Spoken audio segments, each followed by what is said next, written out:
두 번째 강의를 시작하도록 하겠습니다.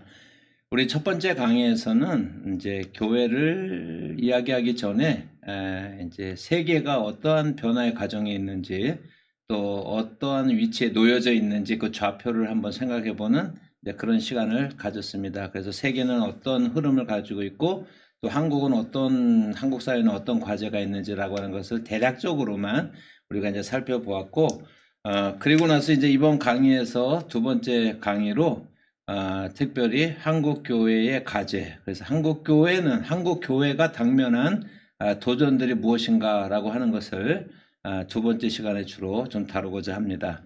에베소서 2장 13절부터 16절까지의 말씀을 보시면, 이제는 전에 멀리 있던 너희가 그리스도 예수 안에서 그리스도의 피로 가까워졌느니라.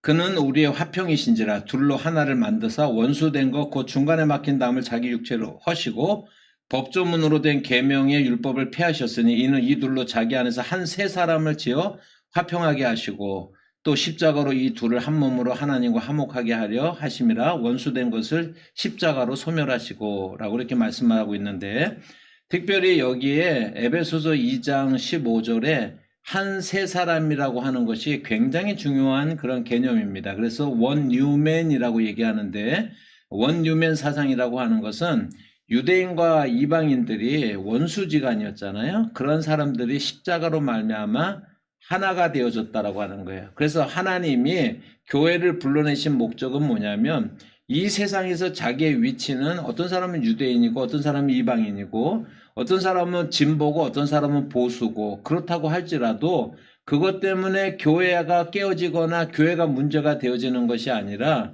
그리스도께서 교회를 세우신 목적은 그 사람들을 불러내서 원 뉴맨이 되는 한 세 사람이 되도록 불러내셨다라고 하는 이제 이러한 정신을 한국교회가 잃어버리고 있기 때문에 지금 심각한 그러한 문제라고 할 수가 있습니다. 그래서 이것은 서론적인 이야기이자 결론적으로 우리가 한 세 사람 사상을 우리가 다시 한번 잘 정립을 해야지만 한국교회에 이제 내일이 가능하다라고 이야기를 할 수가 있습니다.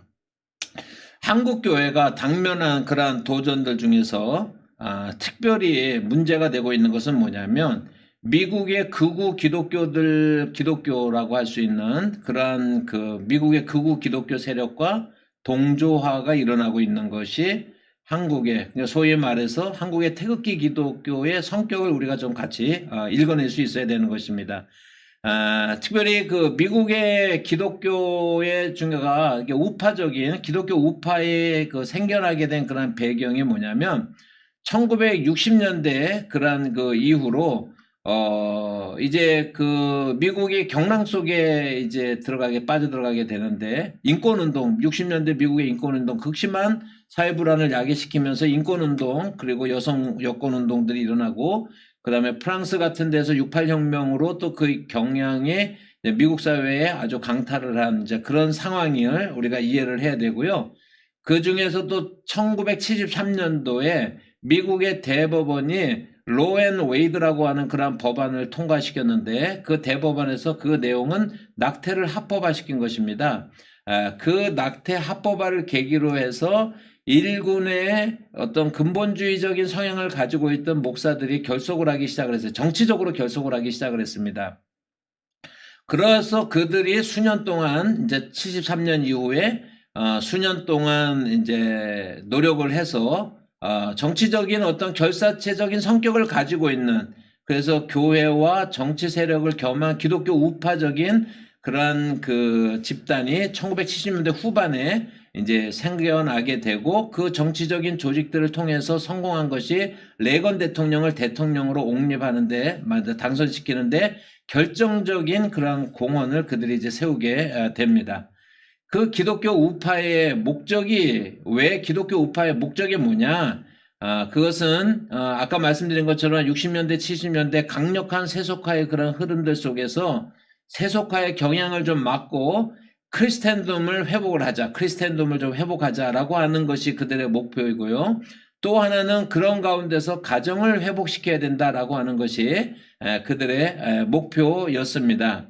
그래서 좀 더 구체적으로 살펴보면 미국 기독교 우파의 등장이라고 하는 것은 아까 말한 1973년이 자극점이 됐는데 그 이후에 두 사람의 그러한 이제 운동가가 나타나는데 첫 번째 사람이 제리 폴웰이라고 하는 그런 사람입니다. 리버티 신학교를 이제 만든 그런 사람인데 토마스 로드 침례교회 담임 목사였는데 버지니아의 린츠버그에 리버티 대학을 만들었고 이 사람이 이제 총장이 됩니다.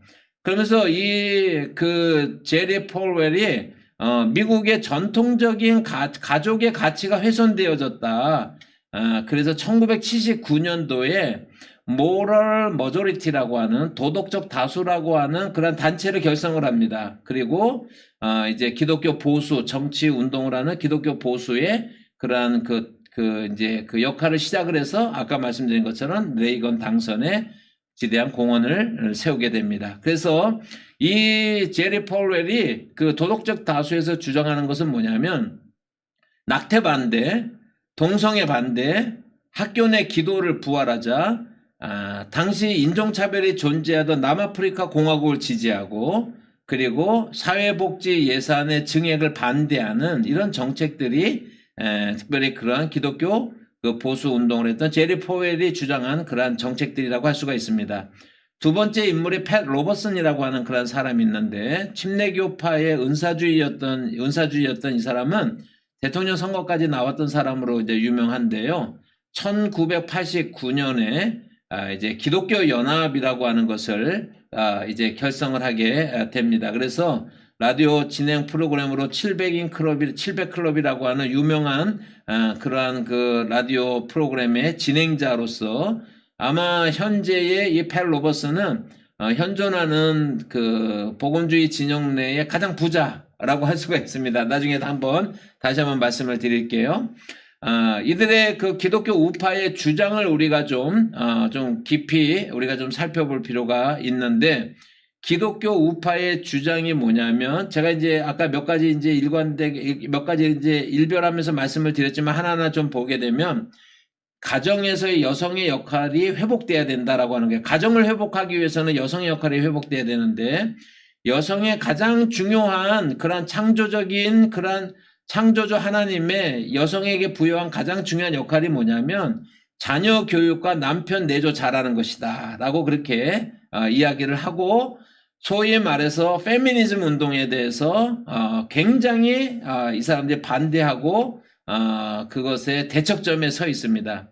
그래서 팻 로버슨 같은 사람들은 페미니즘 때문에 그 여성들 때문에 미국의 자본주의 경제가 망쳐지고 있다라고 그렇게 페미니즘에 대해서 극단적인 혐오감을 드러내고 있습니다. 그런데 이러한 그 가정에서의 여성의 역할을 재정립하자고 하는 것이 결국에 가서는 남성 중심 사회를 다시 한번 돌아가자는 그런 운동일 뿐만 아니라 실제로 이들의 생각 속에 사로잡고 있는 것은 특별히 우리가 빅토리아 시대라고 불리우는 그게 이제 영국에서는 빅토리아 시대라고 얘기를 하고요. 프랑스에서는 벨 에포크 시대라고 그렇게 이야기를 하는데 영국의 빅토리아 여왕이 1837년부터 1901년까지 그러니까는 68년 동안 재위를 했어요. 지금 엘리자베스 여왕은 그것을 이제 넘어서기는 했지만은 그때가 영국이 이제 가장 강력한 그러니까 해가 지지 않는 그런 그 나라의 위상을 막 떨칠 때였거든요. 그랬을 때 빅토리아 시대에 그 시대를 우리가 그냥 빅토리아 시대라고 그러면 몇 가지 인상들이 있는데 그 중에 하나가 뭐냐면 여성상이에요. 빅토리아 시대 여성상이 뭐냐면 여러분들이 그 그림 같은 경우를 빅토리아 시대의 그 그림들을 보시면은요. 그 여성들이 이렇게 치마가 이렇게 되는 치마 있잖아요. 그 안에 대나무로 이렇게 그거를 망을 만들어 그 치마가 걸치는데 다소곳이 앉아서 고양이 한 마리 있고 아이들이 있고 뜨개질을 하고 이런 평화로운 그런 모습을 그린 그림들을 여성상을 그린 그림들을 많이 볼 수가 있는데 그 여성상이 바로 빅토리아 시대의 여성상이라고 할 수가 있어요. 그래서 빅토리아 시대의 여성들이라고 하는 것은요 어떤 사람이 되냐면요 현모양처여야 되는 거예요. 신앙심이 깊어야 되고요. 그 다음에 자녀들을 잘 돌봐야 되고 음식을 잘 만들어야 되고 화를 내면 안 되고 정숙해야 되고 더군다나 섹시해야 돼요. 그러면서도 섹시해야 돼요. 그러니까는 여성들에게 이러한 짐들을 다 부과하는 그런 빅토리아 시대라고 하는 것은요. 겉으로 보기에는 빅토리아 시대 그러면 영국의 전성기라고 하지만은 그 사회적인 그런 내부적인 그런 내적으로 보면은 그 여성들에게는 암흑과도 같은 그런 시기였다라고 할 수가 있습니다. 특별히 그래서 영국의 템스강에는 매일 밤 비관한 그런 여성들이 템스강으로 뛰어들어서 자살을 하는, 그래서 화가들 중에서 템스강에 뛰어들어서 자살한 여성들만 그리는 화가들이 있어요. 사회적인 문제의식을 가지고 그런 그 그림들을 여러분들이 인터넷 같은 데 쳐보면 이제 그것을 다 이제 볼 수가 있습니다. 그 중에 유명한 작가인 버지니아 울프 같은 경우는요, 1941년도에 템즈 강물에 또 이 사람도 이제 뛰어들어서 이제 자살을 하게 됐는데, 이 사람이 유언장을 썼는데 이렇게 기록을 남기고 있습니다. 지난 30년간 남성 중심의 이 사회에서 싸워왔다. 추행과 폭력이 없는 세상, 성차별이 없는 세상에 대한 꿈을 간직한 채 나는 지금 저 강물을 바라보고 있다. 30년 동안 치열하게 그 여성의 어떤 인권과 그 다음에 환경을 개선시키기 위해서 투쟁을 해왔지만은 지금 그 꿈을 마음에 간직한 채로 내가 지금 템즈 강물을 바라보고 있다. 이 유서를 쓰고 그 다음날 템즈 강변에 뛰어드는 이제 그러한 참 비극적 사건이 있었거든요. 그러니까 쉽게 말해서 이 극보수주의자들의 그런 그 미국의 극우주의자들이 주장하고 있는 그런 가정을 회복하자라고 하는, 그래서 여성들이 여성상을 다시 회복해야 된다라고 하는 것은 빅토리아 시대에 그런 여성상으로 돌아가자는 거나 마찬가지다라고 하는 시대착오적인 그러한 이야기가 아닐 수가 없다라고 하는 것입니다. 두 번째로 이 극우주의, 미국 극우 기독교 세력은 두 번째로 반평화주의를 주장을 하고 있습니다. 그래서 전쟁은 비도덕적이다라고 주장을 하는 평화주의자들을 향해서 그들을 반대하는 거죠. 하나님의 편에서 봤을 때 정당한 전쟁이 있다라고 하는 것입니다. 그래서 예를 들면은 그 이슬람 세력들은 악이고 이스라엘이 선이기 때문에 이슬람을 공격하는 것은 정당하다라고 얘기하는 거예요. 그래서 반평화주의적인 그러한 그 정책을 시행하고 있기 때문에 특별히 이러한 극우 기독교 세력들이 집권을 하는 공화당 정부가 이제 집권을 할 때마다, 트럼프는 제외지만 항상 전쟁을 해왔습니다. 항상 전쟁을 했어요. 그런데 이 극우 기독교 세력에서 그렇게 주장을 하는 것하고 관계없이 여러분, 예를 들면은 이제 그것은 철저한 미국의 국익에 의한 전쟁이에요. 현재 이 시점에 있어서 미국은 중동에 대한 관심이 현저하게 줄어들었습니다. 왜 그러냐면 더 이상 중동의 석유에 기댈 필요가 없게 되었어요. 미국이 특별히 이제 무슨 가스, 세일 가스라고 하는 그러한 그 기술들을 개발을 하고 나서 미국이 그 매장량 세계 1위거든요. 생산량 세계 1위거든요. 미국이 지금 그러니까 가스, 우리가 기름 수출국이 이제 지금 됐거든요. 미국 같은 경우에. 그러니까는 더 이상 중동에 의존할 필요가 없습니다. 정의로운 전쟁을 한다라고 얘기하지만은요, 시리아 같은 경우에는 아사드 정권이 거의 붕괴 직전에 있었는데, 반군 세력에 의해서, 그래서 뭐였죠? 이제 자유민주화 바람이 일어났었잖아요? 그랬었을 때, 러시아가 이제 시리아를 지원을 해갖고 아사드 정권이 부활을 했거든요. 그래서 지금은 반군들이 다시 지리멸렬하고 다시 독재 체제로 다시 이제 들어가게 되었는데, 미국은 간섭을 하지 않았어요. 왜 처음부터 미국이 시리아에 간섭을 안 했냐면, 석유가 안 나기 때문에 그래요. 관심사가 아니에요. 그런데 극우 기독교 세력이 그 전쟁을 하나님의 이름을 빌미로 하면서 거룩한 전쟁이 있고, 그 전쟁의 악에 대해서 그 선을 수호하기 위한 그런 전쟁이 있다라고 이 사람들이 그렇게 생각을 하는 것입니다. 당연히 세 번째로 이 극우 기독교 세력에서 주장하는 것은 유대주의자들, 시오니즘과의 그러한 결탁이 있습니다. 그래서 그들은 무조건 이스라엘을 지지하는데 우리 한국 기독교인들 경우에도 무조건 이스라엘을 지지하는 경향이 강하잖아요. 그런데 이스라엘은 기독교를 끔찍하게 싫어합니다. 끔찍하게 싫어합니다. 그들은 더하기 빼기 할 때 더하기를 이렇게 쓰잖아요.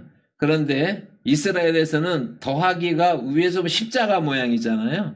그래서 우리 가나다라 한글로 치면은 우에 해당하는, 그러니까 윗부분이 없는 요렇게 된 것을 더하기 표시로 써요. 왜냐하면 십자가가 싫기 때문에.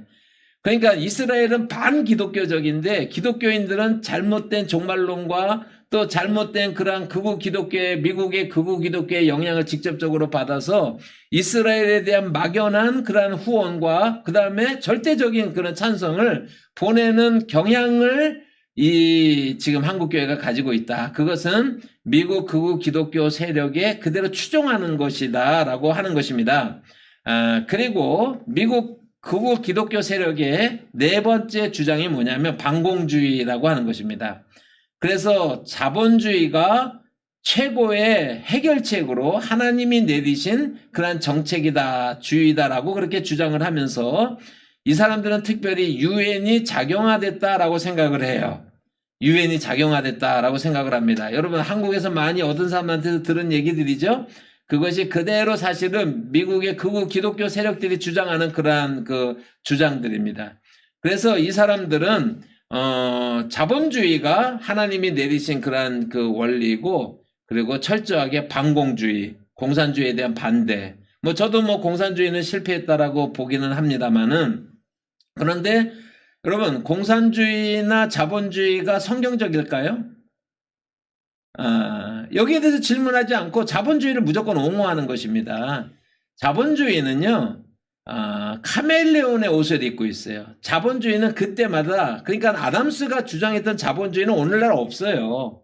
오늘날 없고 그때마다 변신에 능한 거예요. 그런데 공산주의는요, 경직되고 변신하지 못했어요. 시대의 변화에 호응하지 못했어요. 그래서 그거는 소멸해 가는 것이고 실패로 드러나게 되는 것이고, 자본주의는 그때마다 변신의 변심을 거듭하는 거예요. 아까 신자본주의, 신자유주의 얘기를 했었잖아요. 그것이 1980년대 이제 등장해서 자본주의 새로운 옷을 입고 있잖아요. 그런데 그 신자유주의 결과로 그 격차사회라고 하는 극점사회로 점점 이렇게 진행되어지고 있으니까 지금은 다시 어떻게 하면은 분배를 조금이라도 중산층을 회복시킬 거라고 하는 것일 때, 그럴 때 등장하는 것이 또 따뜻한 자본주의를 또 등장시킨다든지 이런 식으로 통해 가지고 계속 시대의 변화에 민감하게 옷을 갈아입을 수 있었던 그런 장점이 있는 것이 자본주의이기 때문에 오늘까지 살아남은 것이지, 자본주의가 기독교적이다, 자본주의가 성경이 지지한다라고 하는 것은 황당한, 저는 그렇게 개인적으로 황당한 주장이다라고 생각을 합니다. 만약에 여러분 예수님이 자본주의를 지지합니까? 공산주의를 지지합니까?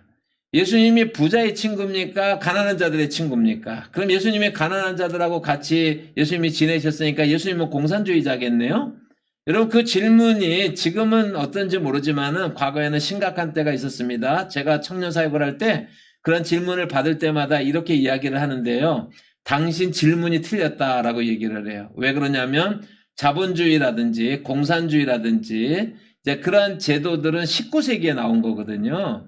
예수님을 19세기의 어떤 시대를 보는 창문으로 19세기의 눈으로 예수님을 평가해서 예수님은 공산주의다, 자본주의다 말하는 것은 언어도단이라고 하는 거예요. 질문이 잘못됐다라고 하는 것입니다. 그렇기 때문에 성경에서 자본주의를 끌어내고 성경에서 공산주의를 끌어내는 것은요, 상당히 그것은 어리석은 그리고 무의미하고 헛된 노력이라고 할 수가 있어요.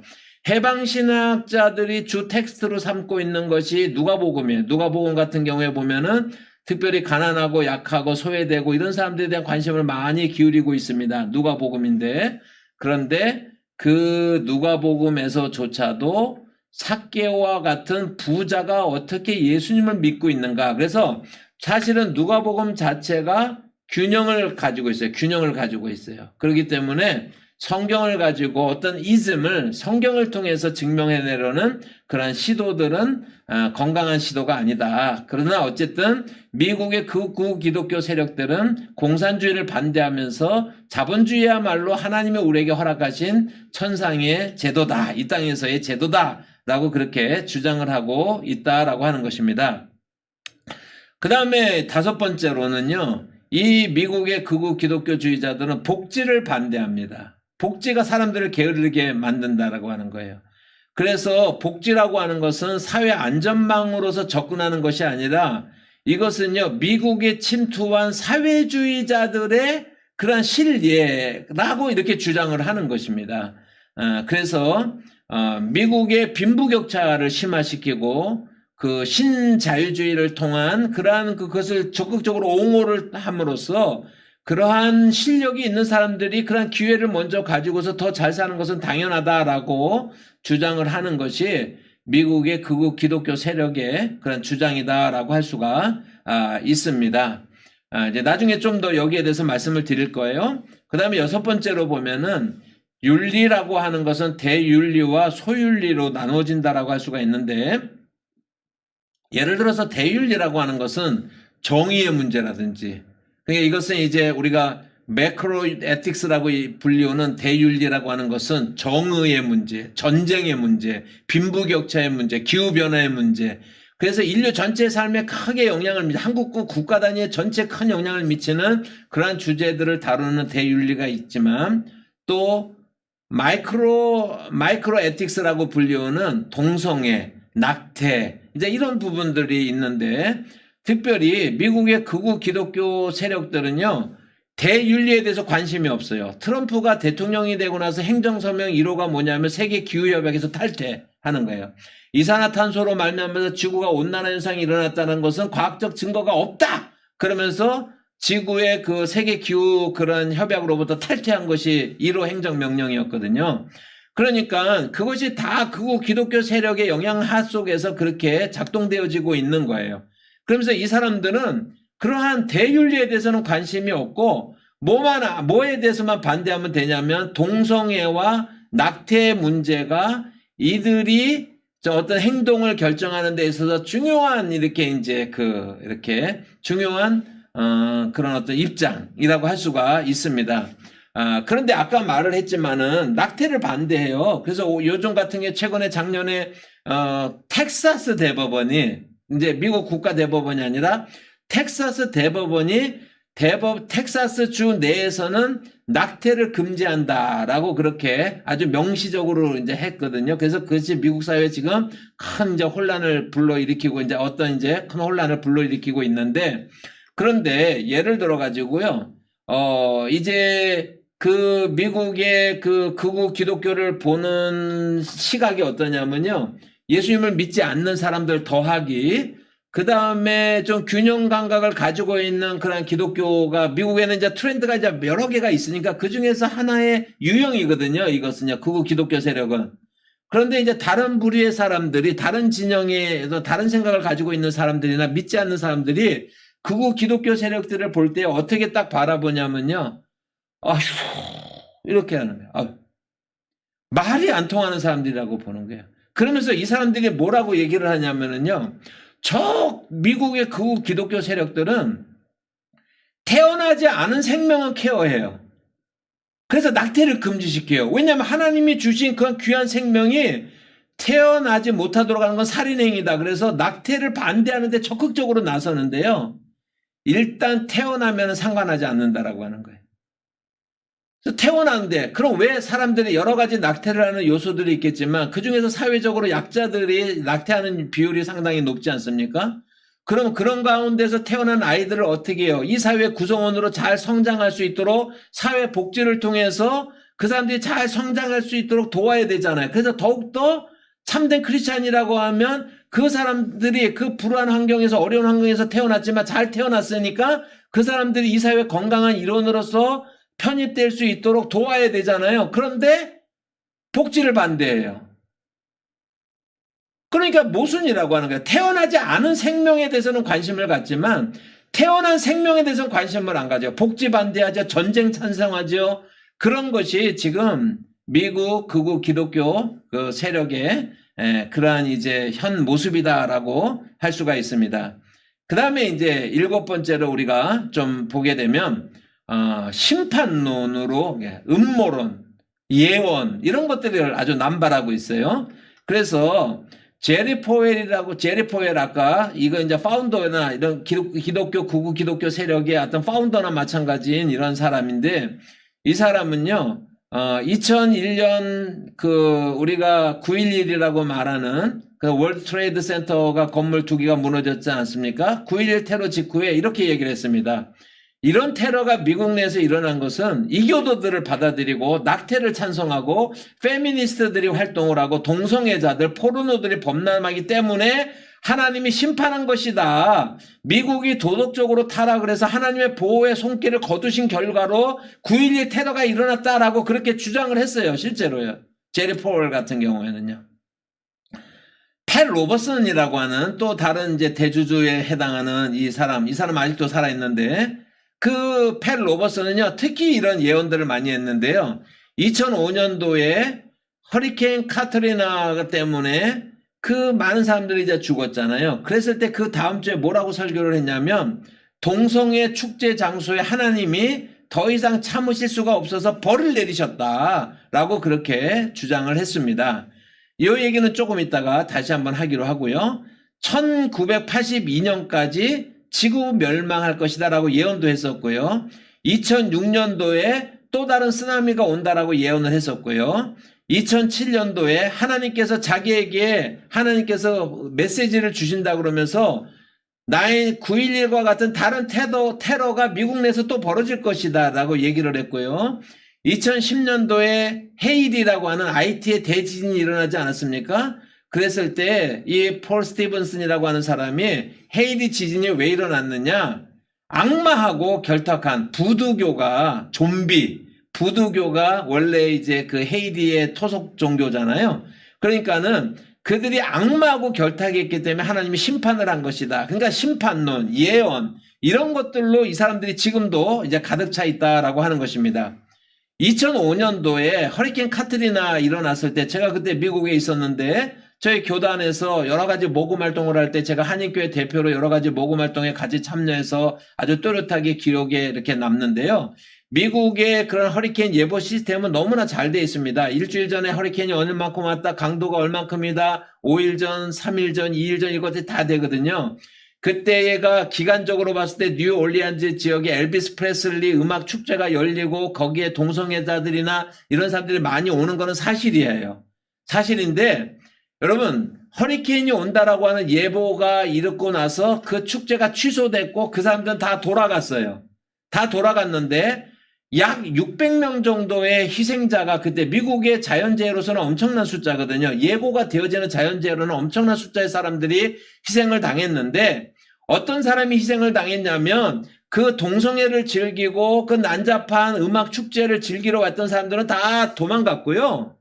그 중에서 흑인들, 가난한 사람들, 아주 어르신들, 노인들, 그래서 차도 없고 허리케인이 와도 어떻게 손쓸 틈이 없는 그런 사람들. 그래서 나중에 다 시신을 수습하고 나니까는 전화기가 복구를 해보면은 아들아 허리케인이 어디까지 왔는데 너는 나를 언제까지 데리러 올 수가 있니? 이런 정말 비참한 것들이 이제 많이 이렇게 남아있는 그런 사람들이 희생을 당했는데 폴 스티븐슨이라고 하는 그 사람이 하나님이 동성애자들을 심판하기 위해서 허리케인을 그 지역에다가 뉴올리언스 지역에다가 허리케인을 허락하셨다. 말이 됩니까 여러분? 그런데 그 폴 스티븐슨이 그 설교를 한 다음 주에 김홍도 목사가 똑같이 한국에서 똑같은 내용으로 똑같이 설교하는 거예요. 심판론으로. 하나님이 그 가난한 흑인들, 병약자들, 정말 차도 없는 사람들, 허리케인이 와도 어떻게 할 수 없는 사람들, 그 사람들을 심판하시기 위해서 거기다 쓰나미를, 허리케인을 내렸다고요? 이게 극우 기독교의 지금 문제는 저는요 미국 기독교 얘기를 한 극우 기독교 세력 얘기를 했어요 지금까지요. 근데 여러분 이 얘기가 한국의 누구에게서 많이 듣던 얘기 아니에요? 그러니까 이 미국의 극우 기독교 세력과 한국의 태극기 기독교 세력이 얼마나 밀착되어져 있는지 그거를 보여주는 거예요. 제가 한국의 태극기 기독교 세력에 대해서 이야기할 필요도 없어요. 너무나 똑같기 때문에 미국의 극우 기독교 세력들의 그러한 그 이야기들과 너무나 똑같기 때문에 그렇다라고 하는 것입니다. 재난설이라고 하는 것은요, 여러분 그것은요 1755년에 끝난 얘기예요. 제가 리스본 대지진을 좀 설명을 좀 하겠습니다. 우리 한국교회는요 아직도 무슨 일만 있으면 하나님의 심판이래요. 쓰나미가 있어도 하나님의 심판, 허리케인 있어도 하나님의 심판, 여러분 리스본 대지진에 대해서 제가 좀 설명을 하겠습니다. 1755년 11월 1일 날 그때 만성절이라고 하는 할로윈 데이였는데, 그때에 천주교에서는 그 원래 모든 귀신들을 섬기는 날인데 천주교에서는 그거를 모든 성인들의 날이라고 그렇게 이제 이름을 이렇게 바꿔서 그렇게 이제 지키지 않습니까? 그런데 그 만성절 날 아침에 리스본이라고 하는 것이 시민들 10명 중에 1명이 성직자라고 할 정도로 그 당시에 캐톨릭에서 가장 경건한 도시로 그렇게 이름난 그 리스본이에요. 캐톨릭의 중심 도시 중에 하나인 것입니다. 종교개혁의 바람들을 막아냈고요. 이제 캐톨릭 입장에서 보면 이제 그러한 경건한 이제 도시입니다. 그런데 만성절이 되어져서 할로윈 데이가 되어져서 모든 성당마다 그 이제 신도들로 가득 차서 이제 예배를 시작을 하는데 9시 40분에 지진이 일어났는데, 그때는 아직 리히터 지진기가 없었을 때거든요. 나중에 이제 생긴 겁니다. 리히터 규모라고 하는 것은. 근데 우리가 추산하기에 리히터 규모로 치면은 리히터 규모 중에서는 9.0이 제일 강도가 센 건데 9.0에 해당하는 지진이었다라고 우리가 추측을 하고 있어요. 추측을 하는데, 그 지진과 이어서 헤일, 쓰나미의 여파로 리스본의 인구가 한 20만 명 정도가 되는데 4만 명에서 10만 명 정도가 사망합니다. 궁궐이 무너져서 포르투갈 국왕이 피난을 가고요. 모든 대성당들이 다 무너졌고요. 그렇게 이제 다 무너졌습니다. 그렇게 무너졌는데 그 다음 주부터, 그 당시에는 이제 소식이 좀 천천히, 지금처럼 실시간이 아니잖아요. 천천히 전파되어지잖아요. 거기에서 캐톨릭 지역에서 그 소식이 전파되어질 때마다 미사의 강론을 통해서 신부들이 주장한 것은 뭐냐면, 하나님이 우리로 하여금 더욱더 하나님을 바라보고 나가도록 우리의 죄를 회개하도록 하나님이 심판을 내리셨다. 우리도 그 심판 앞에 서 있는 자로서 우리의 삶을 회개하고 돌이키고 더욱더 하나님을 섬기자라고 중세시대 때 중세 이래로 전통적으로 해석해왔던 그 방법대로 그들이 미사 시간에 강론을 했습니다. 여러분, 존 웨슬리가 그 리스본 대지진을 소식을 듣고서 설교한 설교문이 남아있거든요. 우리 개신교도들을 핍박했던, 종교개혁 시대 때 개신교들을 핍박했던 저 천주교, 저 사탄의 무리들을 하나님이 더 이상 참기 어려우셔서 그들을 심판하신 사건이다라고 웨슬리도 그렇게 설교를 했어요. 설교를 했습니다.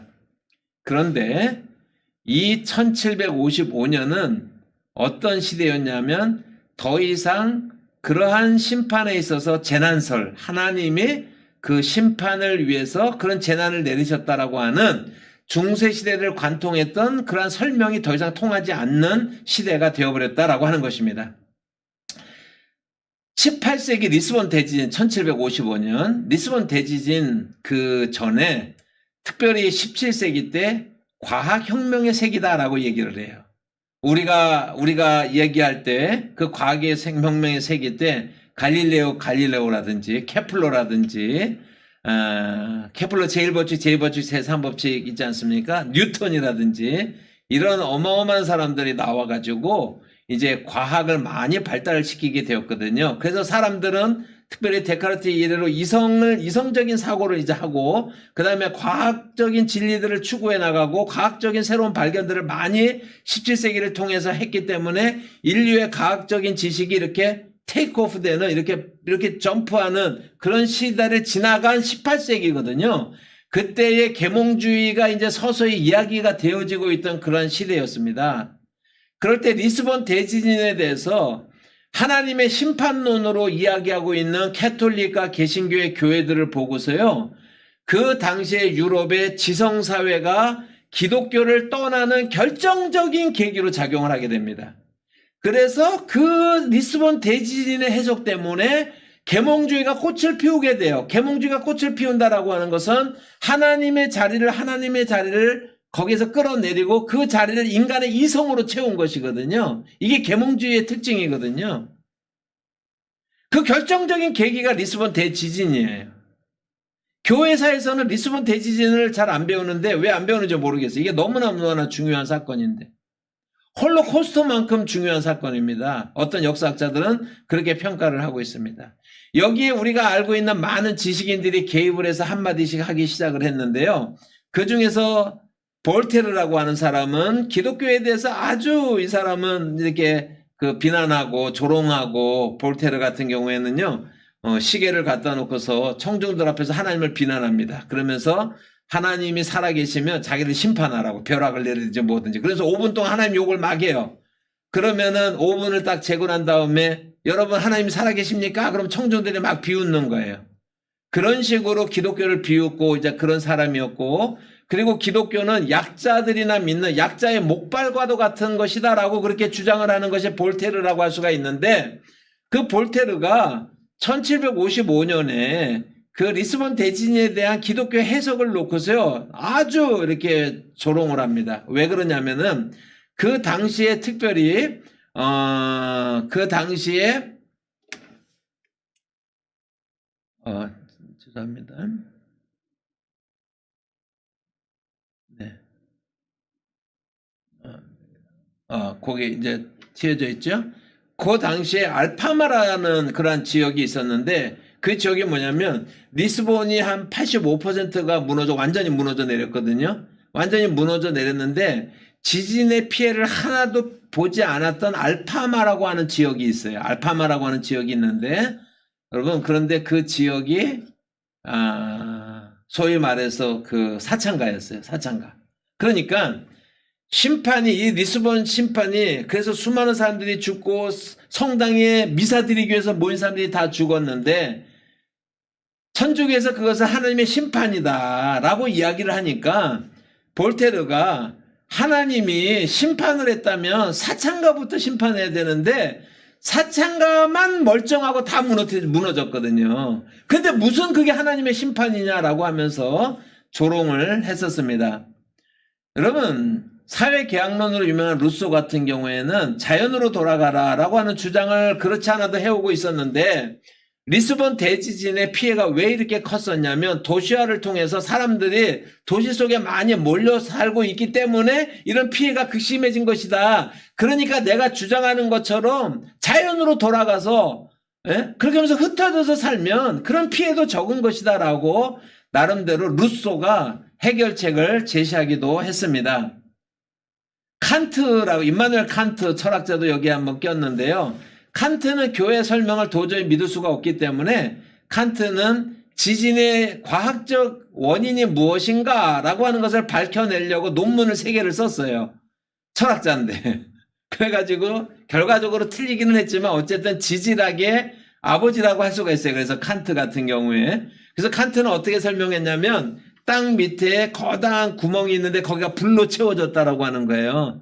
그래서 그 불이 폭파해서 이제 지진이 일어났다라고 해석을 했어요. 칸트 같은 경우에. 그렇지만 그것은 그렇게 올바른 그러한 그 해석은 아니었지만, 어쨌든 교회가 내리는 원인을 분석하고 처방을 내리는 걸 더 이상 받아들이지 않고, 재난서를 하나님의 심판론을 받아들이지 않고 과학적인 현상이다, 과학적으로 이해하고자 하는 시도가 있었다라고 하는 것이고, 실제로 그 이후에 과학적인 여러 가지 이제 그 지진학을 연구하는 방법들이 이제 개발되어지게 이릅니다. 그래서 1755년이라고 하는 것은 서양 교회 내에서, 기독교 내에서 심판론이 쫓겨난 날이에요. 심판론이 철퇴를 맞은 거예요. 그런데 그로부터 그게 기독교의 기성사회에서 기독교가, 계몽주의가 그렇게 극성을 부릴 수 있도록 허용한 그 교회의 실수라고 할 수가 있는 거예요. 근데 그때로부터 270년이 지난 2020년대 때 2500년이 지난 2000년대에 와가지고 거기에 쓰나미 일어나면은 심판이다, 허리케인 심판이다, 무슨 뭐 심판이다. 여러분 여전히 이런 타령을 하고 있는 거예요. 누가요? 극우 보수적인 그러한 정치적인 그런 기독교 세력이 여전히 심판론으로 그런 주장들을 하고 있는 거예요. 가장 편하지만 가장 황당한 그런 이런 과학의 시대에 말도 안 되는 그런 주장을 지금도 여전히 이제 하고 있다라고 하는 것입니다. 그게 리스본 대지진이 우리 교회에 또 이 사회에 이 세계에 아주 심각한 영향을 미친, 그래서 그러한 이후에 사람들의 사고 구조를 바꾸어낸 하나님을 믿는 신앙으로부터 인간의 이성을 더욱더 발전시키는 계기로 작용하게 되어지는 그 사건이 리스본 대지진이고, 심판론은 더 이상 발붙일 곳이 없다라고 할 수가 있습니다. 그런데 그런 가운데서 특별히 이런 주장을 하는 것이 미국 극우 기독교 지도자들이고, 그런데 그들의 현주소가 뭐냐면요, 돈과 권력과 극우 이데올로기로 무장이 되어져서요, 그 사람들이 지금 어떻게 사는지를 제가 말씀을 드리려고 그래요. 팻 로버슨이라고 하는 사람은 세계 최고의 부자 목사라고 제가 얘기를 했죠. 이 사람은요, 예를 들면은 1990년대 때 그 르완다 내전 때 기독교인들이 이제 그 제노사이드라고 하는 인종 그 몰살을 많이 당하기 때문에 그들을 구해내야 된다는 이유로 비행기 모금 운동을 했어요. 그래서 미국의 크리스천들이 헌금을 해서 비행기를 이제 헌납을 했는데, 그런데 나중에 누군가 폭로에 의해서 밝혀졌는데 그 비행기로 르완다에서 기독교 난민을 한 명도 후송하지 않았어요. 그리고 그것으로 뭘 했느냐 밝혀보니까 라이베리아의 그러한 독재자였던 찰스 테일러라고 하는 사람하고 수상한 거래를 통해서 블러디 다이아몬드 채굴권을 얻은 거예요. 그래서 그 비행기로요, 그 광산에 필요한 제품, 이렇게 공사에 필요한 장비들하고 그 블러디 다이아몬드 생산되어진 거, 그거 이제 수출하고 이런데 그 비행기를 사용한 거예요. 이런 사람들이요. 그리고 자기 개인적으로 그 엄청난 그러한 부를 이제 그 획득을 하고, 그리고 작년에는 하나님이 트럼프 재선시켜 줄 거라고 예언했다가 또 망신도 당하고 이렇게 살고 있습니다. 여러분, 테드 해가드라고 하는 그러한 목사가 있습니다. 콜로라도 스프링스의 새생명교회라고 하는 교회의 담임 목사예요. 이 사람은 세계적으로 컨퍼런스를 하는 것으로 유명한 그러한 목사였는데, 미 복음주의 연합회라고 하는 NAE라고 하는 그러한 National Association of Evangelism이라고 하는 내의 회장이었어요. 복음주의 협회의 회장이었던 그런 사람인데, 이 사람은 항상 주변 사람들한테 자랑하기를, 그때 이제 조지 W 부시 대통령 때인데 아침에 일어나서 자기가 조지 W 부시하고 통화를 안 하면은 하루를 시작할 수가 없다고 그렇게 자랑질을 많이 하던 그런 사람이었습니다. 그리고 이 사람의 컨퍼런스에는 수천 명의 전 세계에서 목사들이 모여가지고 교회 성장에 대해서, 그것들에 대해서 이제 새생명교회 그러한 그 컨퍼런스를 열었는데, 이 사람이 거기에서 자기는 한 달에 2번씩 텐트를 가지고서 아무 곳에서나 텐트를 치고 하나님과 만나는 조용한 만남의 시간을 가진다라고 그렇게 주장을 하고 사람들이 열광적으로 호응하던 그런 목사였는데, 어느 날 특별히 어떤 남자가 2006년도인데 11월 달에 어떤 남자가 있었는데, 존스라고 하는 남자인데, 이 마이크 존스가 TV를 보고 있는데요, 채널을 이렇게 돌리고 있는데 어떤 목사가 동성애를 막 욕을 하는 거예요. 그런데 이 테일러 존스라고 하는 사람이 뭐 하는 사람이었냐면은 남자 창녀가 아니고 창남이라고 그래야 되나? 그런데 동성애 상대였어요. 동성애를 상대로 그렇게 이제 그 창남이라고 하나요? 그런 사람이었어요. 그러니까 이런 사람이 뭐 교회 다닐 텐데, 근데 채널을 돌리는데 어떤 사람이 동성애 욕을 막 하는 거예요. 그런데 이 사람이 그 채널을 고정시키고 그래서 잠깐 이렇게 딱 보니까는요, 자기 동성애 파트너가 목사였던 거예요. 그래서 동성애자들을 엄청나게 막 욕을 하고 있는 거예요. 비난을 하고서 지금 설교 방송을 통해서 그 사람이 테드 해가 되었어요. 그 사람이 테드 해가 되었어요. 충격적인 그런 사건이었거든요. 여러분, 아까 제가 제리 포웰 얘기를 했잖아요. 그 사람은 이제 죽고 그 아들이 제리 포웰 주니어예요. 그 사람이 이제 리버티 총장이었었는데 트럼프 시대에 가장 강력한 우군 중에 이제 한 사람이었습니다. 그리고 그 부인 같은 경우에는 트럼프를 지지하는 여성 그룹의 리더의 역할을 하는 이제 그러한 부부가 이제 그런 사람들이었습니다. 베키 포렐이라는 그런 사람이었는데 이 사람이 2020년에 특별히 이제 이제 사임을 하는데 왜 사임을 했냐면 이제 성추문 사건으로 사임을 했습니다. 근데 그 내용이 충격적이에요. 여러분, 제리 포웰이요, 여러 그 여성들과의 그런 성 스캔들이 이제 밝혀지게 됐어요. 그런데 그 부인이었던 베키 포웰도 또 남자친구가 따로 있었어요. 그런데 제리 포웰이 베키 포웰에게 남자친구가 있는 것을 알고 몰래 카메라로 성행위하는 것을 다 녹화를 해가지고요, 그거를 개인적으로 즐기는, 관음증으로 즐기는 그런 종류예요. 이런 사실들이 재작년에 다 밝혀지게 된 거예요. 그래서 결국은 그 자리를 내려놓게 되었거든요. 동성애와 낙태에 대해서 그렇게 반대하고 그러한 여러 가지 주장을 하는 그러한 미 극우 기독교의 지도자들이 아주 도덕적으로 타락하고 경제적으로 엄청난 부를 획득하고 정치적으로 엄청난 권력을 가지고 그러고 살아가고 있다라고 하는 것입니다. 한국의 태극기 기독교의 소위 말해서 빅마우스들이라고 할 수 있는, 빅스피커들이라고 할 수 있는 그런 사람들의 삶의 양태들을 우리가 보게 되면 권력지향적이라는 걸 볼 수가 있고 물질에 대한 엄청난 집착이 있고요. 이 사람들이 도덕적으로도 그렇습니다. 그게 미 극우 기독교의 현 주소다라고 할 수가 있습니다. 그러면 이러한 미 극우 기독교 세력의 주장이 오늘날 태극기 기독교 세력의 주장과 정확하게 일치하는 것은 이상한 일이 아닙니다. 벨 로버슨은요, 김홍도 목사하고 아주 밀착하게 연결이 되어져 있고 김홍도 목사가 발탁한 사람이 정광훈 목사고요. 다 연결이 되어져 있다라고 하는 것입니다. 한국 교회의 경우 이러한 빅스피커라고 할까요? 시끄러운 사람들이요. 마이크에 대고 막 떠드는 사람들, 스피커에 대고 떠드는 사람들 있잖아요. 그런 사람들 때문에 한국 기독교는요, 전부가 그런 사람들처럼 들려요. 그들의 목소리만 뿐이 안 들리기 때문에.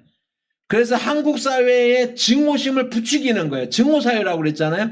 증오사회의 한편에서 극단적으로 증오심을 부추기는 그러한 세력들이 태극기 기독교 세력이라고 할 수가 있습니다. 이 사람들 좌파 반대하죠. 동성애 반대하죠. 차별금지법 반대하죠. 여러분, 그런 결과로 현재 한국교회는요, 사일런트 에스케이프라고 하는 조용한 탈출의 현상이 일어나고 있어요. 수학의 통계학에서 모집단이 크면 그러면 평균에 수렴한다라고 하는 말이 있어요. 그 얘기 무슨 얘기냐면요, 한국 사회의 이념적인 지형도가 있잖아요. 기독교 세력들도요, 특별히 평신도까지 포함해서 폭넓게 조사를 해보면 한국 사회나 비슷한 평균 분포도를 가지고 있기 마련인데, 목회자들 중에서 몇몇 사람들이 맨날 TV에 나오는 그런 사람들이 극단적인 목소리를 내는 그런 몇 사람들 때문에 겉으로 볼 때에는 한국 기독교는 태극기 기독교뿐이 없는 것처럼 보이는 그러한 현상들이 있어요. 그 결과로 점점점 그거에 대해서 뭐야 저거라고 하는 사람들이 사일런 에스케이프, 기독교를 떠나는 현상들이 나타나고, 그리고 그렇지 않은 기독교 세력이라고 해도 숨을 죽이고 있는, 말을 하지 못하고 있는 그러한 시대적 환경 속에 우리가 처해 있는 것이다라고 하는 것입니다. 그러나 목소리를 크게 낸다고 해서 그게 옳은 것도 아니고, 목소리를 크게 낸다고 해서 그게 절대적인 주류는 아니다라고 저는 그렇게 믿습니다. 그래서 한국교회의 가난한 성도의 그러한 가난한 그 성도의 교회를 떠나는 그러한 현상들이 특별히 팬데믹하고 맞물려서 더욱더 급속도로 진행이 되어지고 있다라고 평가를 할 수가 있습니다. 여러분, 제가 이제 동성애 반대나 차별금지법 반대에 대해서 우리가 어떻게 봐야 될 것인가를 뭐 깊이 있게 다 다루려고 하는 것이 아니고 슬쩍 한 가지만 제가 얘기를 좀 하려고 합니다. 물론 거기에도 이제 독소 조항이 있을 수가 있고 그것들을 어떻게 잘 반영을 해야 될 것인가 하는 문제는 여전히 남는다고 할 수가 있지만은 제가 이제 한국의 그러한 극우 태극기적인 그런 세력들이 동성애에 대해서 차별금지법에 대해서 아주 결사적으로 반대하잖아요. 그러니까 제 개인적으로 찬성이다 반대라를 저는 그걸 얘기를 하는 것이 아니라 우리가 이러한 요소들을 좀 점검해 보자라고 하는 것입니다. 첫 번째로는 뭐냐면 한국이 기독교 국가예요? 기독교 국가가 아니라면 기독교 국가가 아닌데 기독교인이 아닌 사람들의 삶의 양태를 왜 기독교가 그렇게 간섭하려고 그러죠? 거기에 대해서 규정 지으려고 그러죠? 우리가 크리스찬이니까 하나님의 가치를 세상 속에서 잘 전달을 해야 되지 않냐? 그러면 좋습니다. 그래서 동성애나 이런 것들이 세상을 문란하게 만들지 않냐? 그러면 좋습니다. 그럼 제가 질문할게요. 왜 한국 기독교의 극우 기독교 세력들이 동성애 반대와 차별금지법 반대하면서 룸살롱 반대 운동은 왜 안 하죠? 여러분, 동성애만 지옥 갑니까? 룸살롱은 괜찮은 겁니까? 그 얘기는 뭐냐면 한국교회 극우 기독교 세력들에게 희생양이 필요한데 저는요, 그 사람들이 동성애 반대하는 만큼 도덕적인 정화운동을 해서 룸살롱이나 이런 것들 철폐운동하고 가서 데모하고 이렇게 하면 인정을 해주겠어요. 그런데 룸살롱이나 이런 도덕적 타락의 문제는요, 교회 안에서 현실적인 문제거든요. 동성애에 관한 그런 문제들은요, 기독교에 대해서 아무런 저항할 수 없는 그러한 아무런 그들에게 방어 기제가 없는 그 사람들에게 과도하게 그 모든 윤리적 기준을 거기다가 다 쏟아붓는 그런 형국이 아닌가 이런 생각을 한번 해보자라고 하는 것입니다. 성경은요 아주 구체적으로 거기에 대해서 이렇게 말을 하고 있는데 고린도전서 5장 9절과 10절에 있는 이제 그런 말씀을 보시면 고린도전서 5장 9절과 10절의 말씀을 보시면 내가 너희에게 쓴 편지에 음행하는 자들을 사귀지 말라 하였거니와 이 말은 이 세상에 음행하는 자들이나 탐하는 자들이나 속여 빼앗는 자들이나 우상 숭배하는 자들을 도무지 사귀지 말라 하는 것이 아니니 만일 그리하려면 너희가 세상 밖으로 나아가야 할 것이니라 라고 이렇게 말하고 있습니다. 그러니까 여기서 성경에서 말하는 것이 뭐냐면 여러분 그 고린도라고 하는 사회 속에서 크리스찬이 섞여서 살고 있는데 크리스찬이 아닌 사람들이 음행을 한다든지 뭐 우상숭배를 한다든지 속여 빼앗고 남의 것을 탐하고 이렇게 하는 사람들을 미워하고 쫓아낼 수 없잖아요. 그죠? 그런 사람들이 꼴 보기 싫으면 한마디로 얘기해서 뭐라 그러냐면 너희가 세상 밖으로 나가서 살아라 라고 얘기하고 있는 거예요. 여러분 우리 대한민국이라는 사회 속에서 기독교인들이 그 동성애를 하고 그렇게 나쁜 짓을 하는 그러한 불신앙의 그런 사람들 기독교인이 아닌 사람들을 상대로 그 사람들이 꼴 보기 싫으면 기독교인들 너희가 세상 밖으로 나가서 살아라 라고 고린도전서에 분명하게 얘기하고 있는 것입니다. 그러면서 고린도전서 5장 11절부터 13절까지 말씀도 제가 읽어드릴게요. 이제 내가 너희에게 쓴 것은 만일 어떤 형제라 일컫는 자가 음행하거나 탐욕을 부리거나 우상숭배를 하거나 모욕하거나 술 취하거나 속여 빼앗거든 사귀지도 말고 그런 자와는 함께 먹지도 말라 함이니라. 밖에 있는 사람들을 판단하는 것이야 내게 무슨 상관이 있으리오마는 교회 안에 있는 사람들이야 너희가 판단하지 아니하랴. 밖에 있는 사람들은 하나님이 심판하시려니와 이 악한 사람은 너희 중에 내쫓으라 라고 이렇게 말하고 있습니다. 교회 안에서 어떤 그런 죄의 문제 동성애뿐만이 아니라 음행의 문제라든지 여러분, 여러 가지 이제 성적인, 그 다음에 경제사범들, 남의 돈을 이제 눈물을 흘리면서 빼앗는 그런 악한 경제사범들이라든지 이런 사람들이 교회 밖에서 하는 사람들까지 우리가 판단할 수가 없지만 교회 안에 있는 사람들에게서 이 모든 것들에서 동성애만 지옥 가는 죄입니까? 동성애만? 그런데 지금 그 태극기 기독교의 그런 주장으로 하면 동성애만 지옥 가는 것처럼 그렇게 되어버리고 있지 않습니까?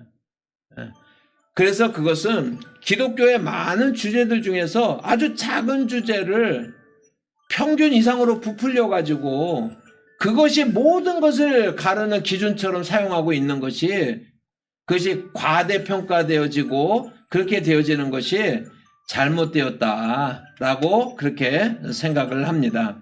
성경을 보게 되면 성경은요, 혐오와 배제를 주장하지 않는다라고 하는 것을 우리가 좀 생각을 좀 해야 되는 것입니다.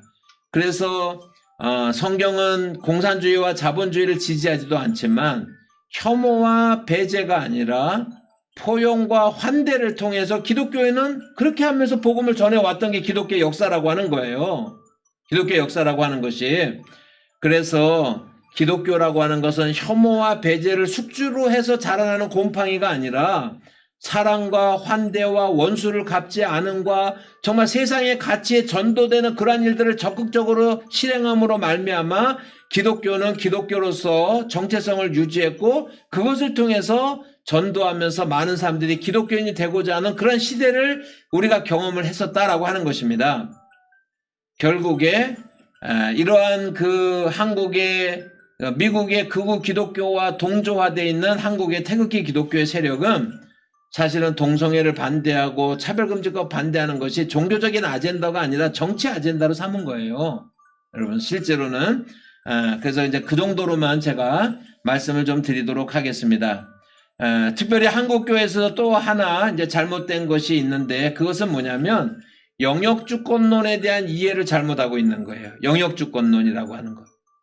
여러분, 아브라함 카이퍼가 영역주권론을 주장을 했었는데 아브라함 카이퍼는 다양한 캐릭터를 가지고 있는 직업도 아주 다양했었던 사람이에요. 1862년에 25살의 개혁파 교회의 목사가 이제 그 리폼드 처치의 목사가 됐고요. 그런데 이 사람이 1863년 목사 안수를 받고 나서 몇 년 동안 영적 침체를 경험했었어요. 그러다가 67년 정도가 되어서 이 사람이 이제 우리가 알고 있는 그러한 신칼빈주의자의 대표적인 아브라함 카이퍼로 이 사람이 그때 살게 되어지는 것입니다. 그러다가 이 사람이 69년에는 반혁명당에 가입을 했고요. 그 다음에 반혁명당 잡지사의 기자와 편집자 역할을 했었고요. 1874년에 이 사람이 하원 의원에 당선을 되면서 목사직에 사임을 했어요. 그리고서 나중에 1880년에 자유대학교를 세우고 프리 유니버시티를 세우고 네덜란드에, 그리고 1901년에 네덜란드의 수상의 자리까지 오릅니다. 그 아브라함 카이퍼가 이런 다양한 커리어를 가지고 있었는데 아브라함 카이퍼 스스로가 자기 스스로 가장 자랑스럽게 생각한 경력은 기자라고 스스로 밝힌 적이 있습니다. 영역주권이라고 하는 것은 아브라함 카이퍼가 43살이 되던 때에 그때 1880년에 프리 유니버시티라고 하는 자유대학교의 개교식에서 행한 짧은 연설이에요. 거기에서 아브라함 카이퍼는 이렇게 말을 합니다. 만물을 통치하시는 그리스도께서 인류가 존재하는 모든 삶의 영역들 중에 자신의 것이 아니라고 말씀하시는 영역은 단 한 평도 없다라고 이렇게 아브라함 카이퍼가 이야기를 합니다. 그래서 영역주권의 핵심이라고 하는 것은 뭐냐면 삶의 모든 영역에서 하나님의 주권을 드러내고자 하는 것이 아브라함 카이퍼의 영역주권론의 핵심이라고 할 수가 있어요. 그가 영역주권이라는 책 실제로 그 연설문을 우리가 읽어보면은요, 국가와 교회는 학문에 대해서 지원은 하되 간섭하지 말아라 라고 하는 거예요. 왜냐하면 국가와 교회와 학문의 세계는 각각의 하나님의 통치의 길이 따로 있다라고 하는, 원리가 따로 있다라고 하는 것입니다. 그래서 그 통치의 원리를 따라서 각 영역에서 하나님의 주권을 드러내라 라고 하는 것입니다. 거기서 정교분리에 대해서 좀 이야기를 하고 싶은데 시간이 너무 없어서 좀 그냥 지나가야겠습니다. 그런데 우리가 오해하고 있는 것이 뭐냐면 영역주권이다라고 말을 하면은 예를 들어서요. 대학생들이요. 공부는 안 하고서 선교단체에 들어가 가지고요. 선교만 열심히 해갖고 학원을 보고만 시키는 거를 목표로 해요. 또 공부를 소홀히 해. 그거는 영역주권이 아니다라고 하는 거예요. 그럼 어떤 직장인이 내가 이 직장을 보고만 시켜야겠다라고 생각을 해가지고요. 신우회를 만들었어요. 그런데 자기 잡에 대해서 뭔가 지시사항이 내려오면요. 이행을 잘 못해요. 실력이 없어요. 그런데 신우회를 조직하면서 전도를 열심히 해요. 그것이 영역주권이 아니다라고 하는 거예요. 영역주권이라고 하는 것은 뭐냐면 학생들은 공부를 열심히 해서 하나님의 영역에서 그 학문의 세계에서 하나님의 창조의 질서를 더욱더 발전시키고 고양시키는 것이 대학생들이 해야 될 일이다라고 하는 것입니다. 대학사회 학문이 해야 될 일이다라고 하는 것입니다. 그런데 기독교 세력들이 학원 보고만 열심히 하면서 소위 말해서 공부를 열심히 안 했기 때문에 오늘날 불신자들이 다 교수직을 차지하고 나니까 학문의 세계가 하나님의 창조의 질서와 하나님의 가치가 아닌 세상의 질서와 가치를 가리키는 것으로 돼버린 거예요. 그게 영역주권이 시행이 안 되고 있는 거예요. 미술을 하는 사람들은 아름다움의 기준을 가지고 기독교적인 기준을 가지고 그것을 세계적인 기준으로 삼아야 되는데 미술의 실력이 부족해졌어요.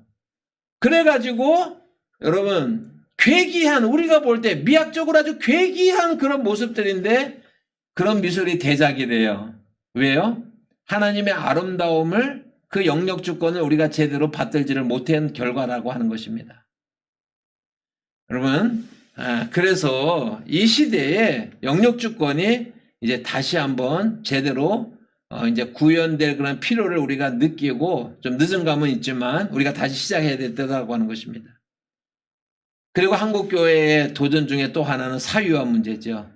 한국교회 사유화 문제가 얼마나 심각한지 그것에 대해서는 우리가 또 이제 좀 잠깐만 쉬었다가 또 다시 강의를 지속하도록 그렇게 하겠습니다. 마지막 강의 한 5분 정도 쉬었다가 하겠습니다.